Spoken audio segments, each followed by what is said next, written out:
আসসালামু আলাইকুম সবাইকে। এখানে আমি বেল নিয়ে এসেছি। এই বেলের শরবত খায় মানুষ কি সবাই খায়? আমি খাই না। আমি জীবনের প্রথম বেলের শরবত বানাচ্ছি। দেখেন এই বেলটা নিয়ে আমি কত ধস্তাধস্তি করতেছি। আমি এটা জানিও না যে এটা পাকা না কাঁচা। বোনকে জিজ্ঞেস করেছি, বোন বলেছে পাকা।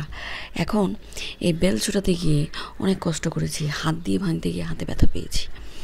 তারপরও বানিয়েছি, জীবনের প্রথম বানাচ্ছি আর কি। তো সবাই বেলের শরবত কীভাবে বানান কমেন্ট করে জানাবেন। আমি তো ওইভাবেই বানাচ্ছি। তারপর আমার মামা আমাকে বলল যে এটা এতটা পাকা না যে তুমি হাত দিয়ে বানাতে পারবে, এটাকে তুমি ব্লেন্ডার করে ফেলো, এটাই বেস্ট হবে। তো মামার কথায়, মামার সাহায্যে বেলটাকে একদম খোসা ছাড়াতে পেরেছি। তারপর এখন মামার কথায় ব্লেন্ড করছি। থ্যাঙ্কস টু মামা। মামা যদি তখন এসে না বলতো তাহলে এটা নিয়ে আমি সারাদিনই কী বলবো ট্রাই করতে থাকতাম যে কীভাবে ছুটাতে হবে বা এটা পাকা কিনা। তো যাই হোক, বেলের শরবত বানাচ্ছি। বেলের আমি চিনি যেহেতু কম খাই, তাই আমার শরবতে অলওয়েজ চিনি কম থাকে।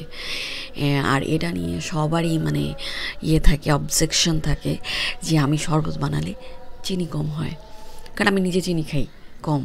তো এখন আমি কী করবো? আর আমি মানুষ একটা পারফেক্ট চিনি বুঝে সেটা আমি বুঝি না, কারণ আমি এতটা রাঁধুনিও না যে একদম পারফেক্ট লবণ হবে, পারফেক্ট চিনি হবে।